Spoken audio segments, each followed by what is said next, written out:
Hello everyone. So sa mga pakaibaw guys, unsaon pag on sa IP address sa atong Messenger. So guys, ipang-una na iwas sa hacker. Kay kita karon mga Messenger user naman ta, halos dili na ganita mag-load kay Messenger na lang ta magpunta kay. So guys, ang nanira ang button i-on lang na ninyo. Tanawa kung asa dapit. So guys, punta ta sa Messenger. Umahan natin makita diri sa ubos man ako guys, diring tulo ka bagis ito na siyang i-click, tapos pangitaw na to ang settings atong i-click. Uman scroll down ta privacy and safety, then scroll down sa ubos, pangitaw na to ang protect IP address in calls.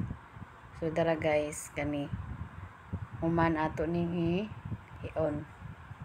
So ana ra na guys, kadali ang pag on sa protect IP address in calls.